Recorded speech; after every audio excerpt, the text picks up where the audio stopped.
I remember that Ringlardner Jr., who was one of the Hollywood 10, was one of our clients, and I would have sworn that he was never a member of the Communist Party. But we had one of the. See, I'm a Depression baby. I was born in 21, and I remember the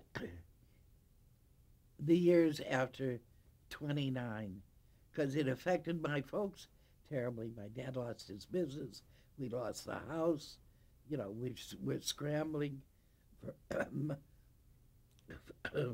for money, and thank God my sister graduated from high school and went into teaching drama and uh, uh, enrolled in the Goodman School in Chicago, became an actress, did some radio, but Sylvia helped support our family. So a lot of people in those years turned to liberal groups or things that uh, gave hope. And then you have a grocer in upstate New York decides he's going to publish something called Red Channels. And he's going to distribute all these names, and he's going to advise manufacturers that their products will be boycotted if they have programs, radio or television programs, with anybody who's on his list.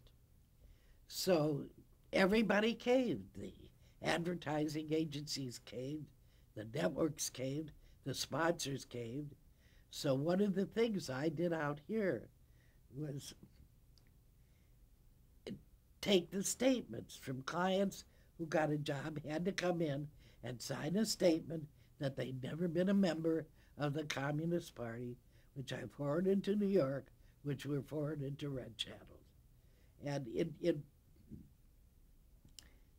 it was terrible. It's a blot on this government. You had HUAC, the House Un-American Activities Committee, and I think it was J. Parnell Thomas who ended up one of the guiding geniuses who ended up in jail. You can be a crook, don't be a communist. Not that I was ever a communist, but I was a liberal, and who knew in those days? Russia was our ally in World War II. Russia, they were a line of defense for us. And Stalin was a monster. Who knew he was such a monster? There were a lot of people who got caught up that, and particularly the entertainment community, the theater and that, who were all liberals. You take people like Clifford Odets and his plays. It's just a terrible time. And the studios knuckled under, the networks knuckled under, the advertisers knuckled under, and we lived through it, thank God. What kind of things did you have to do? Did they have to come into your office to sign this? I had form letters. They either had to explain it away, or they'd come in and sign. Yeah, sure, we mailed some too, but in order, if they got a job on a television show or that, we had to clear them with Red Channels. And if Red Channels had their name on the list, they had to come in and well, if their name wasn't on the list, then there was no problem. But if the name was on the list, they had to explain it away. Do you remember who some of those people were that happened to? No.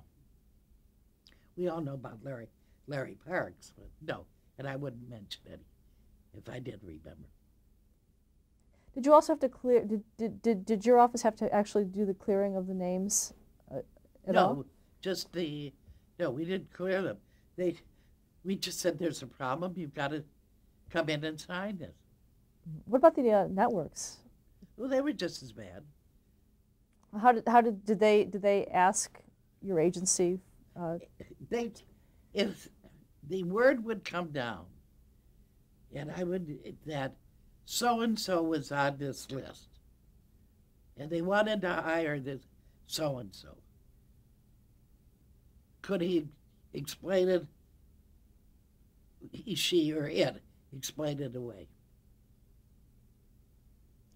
And that's what we did. There weren't that many.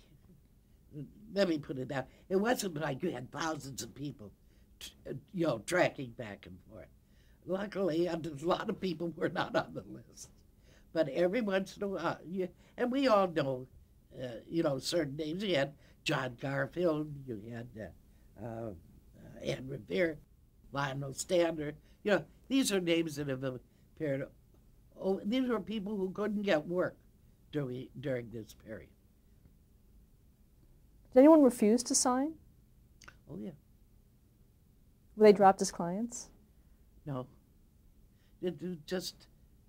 We never told Rigmore Larder to get lost. No. Was there any kind of reaction from the top levels of management at William Morris about this? Was there some kind of edict at all? No. No. It was just here. Don't forget, Ronald Reagan was president of SAG at this time, and he didn't find it. He went in and tested. He was cleared, So there really, there were some union voices that, I think were stilled. It just was a terrible time, and the Great Witch Hunt, and we lived through it. Was it talked about openly as it was happening?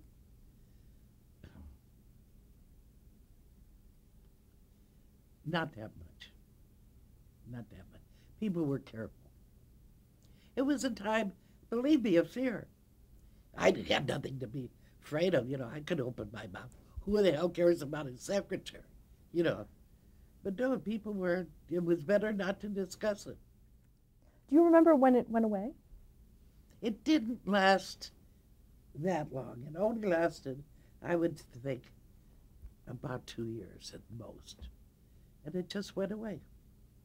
I think the suit that Quentin Reynolds brought against Westbrook Pegler and won with a great punitive damage had something to do with the end. Or that I may be a little off in my timing, but I remember that well, because that was a great victory for this kind of innuendo, to prove the truth. See, the trouble with the Red Shadows was it didn't have to be true. All it was published. And that could destroy a career.